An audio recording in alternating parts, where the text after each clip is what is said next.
প্রতিটি কাজে পক্ষ বিপক্ষ লোক থাকে, পজিটিভ নেগেটিভ দিক থাকে। কেন এই কথা বলছি, আমার পুরো ভিডিও দেখলে আপনারা সেটি বুঝতে পারবেন। গত 22/4/2025 তারিখ যশোর ভবদহ পরিদর্শনে এসেছিলেন তিনজন মাননীয় উপদেষ্টা মহোদয়। ভবদহ দীর্ঘদিনের সমস্যা, একটা জলাবদ্ধতার সমস্যা। যশোর অভয়নগর, মনিরামপুর, কেশবপুর, খুলনা, ফুলতলা, ডুমুরিয়া এর বৃহৎ একটা জনগোষ্ঠী কিন্তু এই ভবদহ জলাবদ্ধতার সমস্যায় ভুগছেন দীর্ঘদিন ধরে। এর স্থায়ী কোনো সমাধান কিন্তু এখনও হয়নি।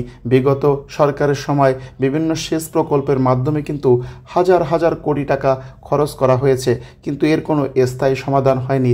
এই বৃহৎ জনগোষ্ঠী কিন্তু এই জলাবদ্ধতার সমস্যায় নিমজ্জিত।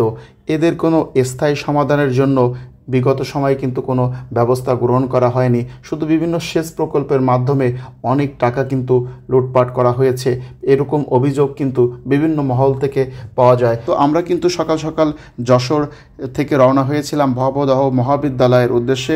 তো এটা হচ্ছে ভবদহ মহাবিদ্যালয়ের প্রাঙ্গণ। এই ভবদহ মহাবিদ্যালয়টি আমার অনেক সুন্দর লেগেছে। লোকাল এলাকার ভিতরে একটি কলেজ, কিন্তু এতটা চমৎকার যা না দেখলে আপনাদের বোঝাইতে পারবো না। অত্যন্ত সুন্দর লেগেছে। আমরা এই কলেজ থেকে তারপরে এই যে বাজার, এই বাজারে এসেছিলাম নাস্তা করার জন্য। যেহেতু সকালে নাস্তা করে যায়নি, তো এই বাজারে এসেছিলাম নাস্তা করার জন্য। এই বাজারের এই যে একটু নিচু এবং উঁচু এরকম একটা স্থান, এটা হচ্ছে নিহালপুর ইউনিয়ন, মনিরামপুর নিহালপুর ইউনিয়ন এর শেষ সীমানা এবং অভয়নগর ভবদহ এর কিন্তু শেষ সীমানা। তো এখানে কিন্তু আমরা নাস্তা করার পরে কিন্তু আবার এই ভবদহ মহাবিদ্যালয়ে এসেছি। দেখেন ভবদহ মহাবিদ্যালয় আঙ্গিনা, এটা কিন্তু অনেক সুন্দর লাগছিল।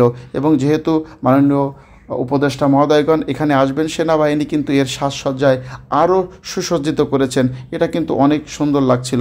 এবং এখানে বিভিন্ন গাছপালা এবং বিভিন্ন ভাষা শহীদ, বীর শ্রেষ্ঠ শহীদদের কিন্তু বিভিন্ন ফলক ছিল। এগুলো দেখে আমার কিন্তু অনেক ভালো লেগেছে। তবে আপনারা কে কে ভবদহ মহাবিদ্যালয়ে পড়াশোনা করেছেন অবশ্যই সেটি কমেন্টের মাধ্যমে জানাবেন। তো মাননীয় উপদেষ্টা মহোদয়গণ কিন্তু এই অভয়নগর চলে এসেছিলেন। এখানে সাধারণ মানুষের সাথে কথা বলেছিলেন। এখানে যে বাঁধ, যেখানে এখনও পর্যন্ত এই সেচ প্রকল্পের মাধ্যমে পানি নিষ্কাশন করা হয়, সেখানে কিন্তু পরিদর্শন করেছেন এবং বিভিন্ন এলাকা পরিদর্শন করে সাধারণ মানুষের সাথে কথা বলেছেন কিভাবে এর একটা স্থায়ী সমাধান করা যায়। দীর্ঘদিন ধরে কিন্তু এই অঞ্চলের মানুষ এই সমস্যায় নিমজ্জিত।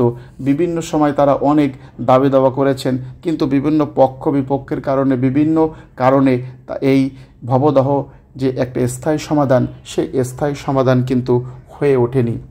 তো আমরা মাননীয় উপদেষ্টা মহোদয়গণ এবং তাদের সফর সঙ্গীদের আগমনের উপলক্ষে এই অভয়নগর ভবদহ মহাবিদ্যালয়ে অপেক্ষা করছিলাম। দেখেন ভাষা শহীদ ও বীরশ্রেষ্ঠদের স্মৃতিফলক, এটা আসলে অনেক ভালো লেগেছে। যারা দেশের জন্য এবং ভাষার জন্য জীবন দিয়েছে তাদের মনে রাখা আসলে সকলেরই উচিত। তো এই ভবদহ মহাবিদ্যালয়ের সামনে দিয়ে হঠাৎকার দেখি একটা মিছিল যাচ্ছে, তারা স্লোগান দিচ্ছে অবৈধ টিআরএল মানি না, মানব না। তো আমি প্রথমে বুঝতে পারছিলাম না তারা এই যে ভবদহ যে সমস্যা, এই সমস্যা সমাধানের পক্ষে না বিপক্ষে। তো পরে স্থানীয় লোকের মাধ্যমে শুনতে পারলাম যে এরা আসলে এই ভবদহ যে টিআরএলের প্রকল্পের মাধ্যমে যেটা সমাধান করার জন্য সরকার চেষ্টা করছেন তার বিপক্ষে, কারণ তারা মাছ চাষ করে। এই স্থায়ী কোনো সমাধান হলে তারা মাছ চাষের জন্য তাদের বলে ব্যাপক সমস্যা হবে। তো দেখেন প্রত্যেকটা ক্ষেত্রে কিন্তু পজিটিভ নেগেটিভ দিক থাকে এবং পক্ষ বিপক্ষে লোক থাকে। প্রথমে যে কথা বলেছিলাম, তো এজন্য কিন্তু তারাও কিন্তু এলাকার বাসিন্দা, কিন্তু তারা কিন্তু এর যে একটা স্থায়ী সমাধান করতে হলে যে ধরনের ব্যবস্থাপনা সরকারের নেওয়া উচিত, সেই ব্যবস্থাপনার কিন্তু বিপক্ষে তারা স্লোগান দিচ্ছে। তো এই সকল ব্যক্তিদের সাথেও কিন্তু এই উপদেষ্টা মহোদয়গণ কিন্তু কথা বলেছিলেন। তো দেখেন এই যে ভবদহ, এখানে কিন্তু দেখেন সেচ প্রকল্পের মাধ্যমে এইভাবে কিন্তু পানি নিষ্কাশন করা হয়। এরকম বিভিন্ন এলাকায় এরকম মেশিনের মাধ্যমে কিন্তু পানি নিষ্কাশন করা হয়। আপনারা চিন্তা করে দেখেন, এইভাবে মেশিন দিয়ে রাত দিন 24 ঘন্টা মেশিন চালিয়ে কিন্তু এই পানি নিষ্কাশন করা হচ্ছে। এভাবে কি কোনো সমাধান হয় বা কীভাবে তাহলে জনদুর্ভোগ এই এলাকার মানুষের একটু চিন্তা করে দেখেন।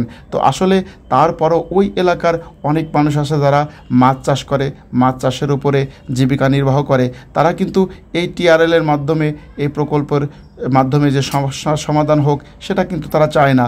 তারা চায় যে এটা অন্যভাবে সমাধান হোক, কিন্তু তারা এই যে প্রকল্পের মাধ্যমে এর একটা স্থায়ী সমাধান সরকার চিন্তা করছেন, সেই সমাধানের বিপক্ষে স্লোগান দিচ্ছেন। কারণ তাদের কিছু ক্ষতি হবে, যেহেতু তারা মাছ চাষ করে। ওই এলাকা যদি স্থায়ীভাবে এই পানির সমস্যার সমাধান হয়ে যায়, তাহলে তাদের মাছ চাষে কিন্তু সমস্যা হবে। এই চিন্তা করে তারা এর বিপক্ষে স্লোগান দিচ্ছেন বা অবস্থান নিচ্ছেন। তো যাই হোক না কেন, আমরা উপদেষ্টা মহোদয়গণ যশোর অভয়নগর এই ভবদহ মহাবিদ্যালয়ে প্রেস ব্রিফিংয়ের মাধ্যমে তাদের এই অবস্থানটা শেষ করার পরে তারা যশোরের দিকে চলে গিয়েছিলেন।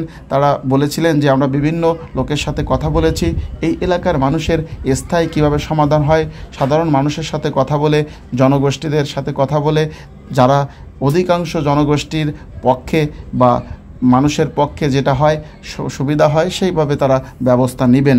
তো যাই হোক না কেন, আমরা কিন্তু অবশ্যই আশা করি যে বৃহৎ মানুষের স্বার্থ বিবেচনা করে যেভাবে সমস্যার সমাধান করলে হয়, সেইটাই সরকার ব্যবস্থা গ্রহণ করবেন। তো আপনাদের কাছে কি মনে হয়, এই ভবদহ সমস্যার সমাধানের জন্য কী ধরনের ব্যবস্থা গ্রহণ করা উচিত?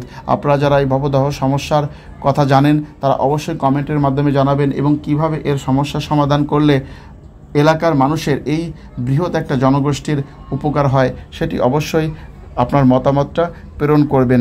তো আমরা কিন্তু যশোর এই মুরলীর মোড় থেকে কিন্তু মণিহারগামী যে রাস্তা, সেই রাস্তায় অলরেডি প্রবেশ করেছি। আর এখানে মাননীয় উপদেষ্টা মহোদয়গণ যশোর ঝুমঝুমপুর বিজিবি ক্যাম্প, সেইখানে প্রবেশ করছেন মধ্যাহ্নভোজের জন্য। তাই এখানে কিন্তু মধ্যাহ্নভোজ শেষে এই উপদেষ্টা মহোদয়গণ এবং তাদের সফর সঙ্গীরা ডিসি অফিস থেকে পুলিশ লাইন কনফারেন্স, তারপরে কিন্তু বিমানবন্দর হয়ে ওখানে হেলিকপ্টার যোগে কিন্তু ঢাকায় চলে গিয়েছিলেন। তো যাই হোক, উপদেষ্টা মহোদয়গণ যে উদ্দেশ্যে যশোর ভবদহ পরিদর্শন করেছেন, সেই উদ্দেশ্য সফল হোক, সার্থক হোক, এবং ভবদহ যে একটা জলাবদ্ধতার সমস্যা, তার একটা স্থায়ী সমাধান কল্পে যে ধরনের সিদ্ধান্ত গ্রহণ করার প্রয়োজন, সেই ধরনের সিদ্ধান্ত তারা অবশ্যই গ্রহণ করবেন, সেই কামনা করি। তো আজকের ভিডিওটি এখানে শেষ করছি। আমার পুরো ভিডিওটি আপনারা দেখলেন।